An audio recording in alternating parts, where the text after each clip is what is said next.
मराठा विद्या प्रसारक समाजाचे कर्मवीर गणपतदादा मोरे कला वाणिज्य आणि विज्ञान महाविद्यालय निफाड येथे आज समाज दिन मोठ्या उत्साहात साजरा करण्यात आलाय।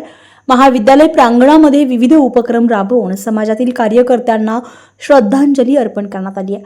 कार्यक्रमाची सुरुवात मराठा विद्या प्रसारक ध्वजारोहणाने झाली आहे।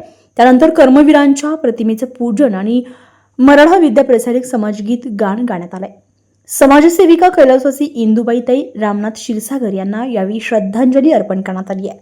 कार्यक्रमाचे प्रास्ताविक प्राचार्य डॉक्टर ज्ञानोबा ढोणे यांनी केले। प्रमुख पाहुणे म्हणून डॉक्टर प्रवीण ढेपले उपस्थित होते। या सोहळ्यासाठी डॉक्टर आर डी देरेकर माजी शिक्षणाधिकारी आणि माजी प्राचार्य डॉक्टर उत्तमराव डेरले शालेय व्यवस्थापन समिती अध्यक्ष मान्य श्री विशाल नाईकवाडे तहसीलदार निफाड मान्य श्री नितीन सुगंधी कापसे मराठा सेवा संघ महानगर प्रमुख मान्य श्री राहुल जोरे युवा उद्योजक नाशिक मान्य श्री दीपक भदाणे मराठा उद्योजिक समूह यांसह अनेक मान्यवरांनी उपस्थिती लावली आहे। यानंतर सीसर्च जनरल प्रकाशन सोहळा पार पडलाय। यावेळी निफाड तहसीलदार विशाल नाईकवाडे माजी शिक्षणाधिकारी आणि माजी प्राचार्य डॉक्टर आर डी दरेकर या मान्यवरांनी मनोगत व्यक्त केलाय। समाज दिन सोहळ्याचे अध्यक्षस्थान मान्य श्री डॉक्टर उत्तमराव डेरले यांनी भूषवलंय, तर कार्यक्रमाचे सूत्रसंचालन प्राध्यापक महेश एच बनकर यांनी केलंय। यावेळी गुणवंत विद्यार्थी आणि प्राध्यापकांचा सन्मान करून बक्षीस वितरण सोहळा आयोजित करण्यात आलाय। यावेळी प्राध्यापक प्रवीण पी शार्दूल यांनी पुरस्कार वितरण केले, तसेच आभार प्रदर्शन प्राध्यापक अभय एम वडगुले यांनी केले। रावसाहेब थोरात असतील, गणपतदादा मोरे असतील यांनी मराठा समाजातील किंवा बहुजन समाजातील जो तरुण किंवा जी पिढी सुशिक्षित झाली पाहिजे, ज्यांनी शिक्षणाची कास धरली पाहिजे, अशा लोकांनी केलेले जे अहोरात्र प्रयत्न आहेत ते आपण कोणीही वाया जाऊन द्यायचे नाही आहेत।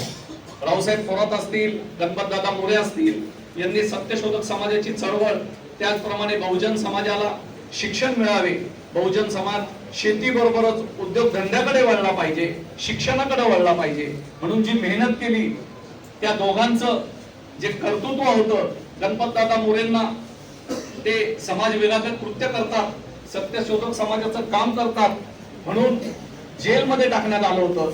व कोर्टात ते निर्दोष सुटल्यानंतर जेव्हा ही गोष्ट राजश्री शाहू महाराजांना कळली, त्यावेळेस स्वतः शाहू महाराज, त्यांच्या पत्नी हे स्वतः गणपतदादा मोरेंना पिंपळगाव बसवंत येथे या ठिकाणी भेटायला आले होते व त्यांनी केलेल्या कार्यकर्तृत्वाचा त्यांनी गौरव केला होता। त्याचप्रमाणे ज्या वेळेस थोरात साहेबांनी वसतिगृह सुरू केलं, जसं आपल्याला ढगे सरांनी सांगितलं की त्या वसतिगृहात फक्त 5 विद्यार्थी होते। वसतिगृहात फक्त राहण्याची व्यवस्था, मुलांनी सुशिक्षित व्हावे, शिक्षण घ्यावे, त्यावेळेस शिक्षण संस्था आपण चालू केलेली नव्हती। रावसाहेब थोरातांनी 1908 ला जी वसतिगृहाची स्थापना सुरू केली, मराठा विद्या प्रसारक समाजाची स्थापना व्हायला 6 वर्ष लागले। 1914 साली मराठा विद्या प्रसारकाची स्थापना झाली आणि रावसाहेब थोरातांनी एक ब्रीद वाक्य घेतले होते, बहुजन सुखाय बहुजन हिताय। नुसतं मराठा समाजच नाही, मराठा समाजाबरोबरच जे तरुण किंवा मराठा समाज जे अशिक्षित आहे त्यांना सुशिक्षित करण्यासाठीचा विडा त्यांनी उचलला की सत्तेच्या राजकारणात येऊन समाज परिवर्तन केलं पाहिजे, ज्ञानदानाची चळवळ आपण पुढे चालवली पाहिजे।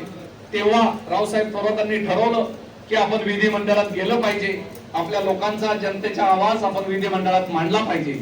1931 ला त्यांना काँग्रेसने तिकीट दिलेलं असताना त्यांनी ते नाकारलं आणि अपक्ष म्हणून निवडणूक त्यांनी लढवली आणि जसं सरांनी सांगितलं की डॉक्टर बाबासाहेब आंबेडकरांनी त्यांना जाहीर पाठिंबा दिला आणि त्यानंतर लगातार 3 टर्म विधिमंडळात नाशिक शहराचा, नाशिक जिल्ह्याचा आणि वणी सारख्या आदिवासी भागाचं त्यांनी प्रतिनिधित्व केलं।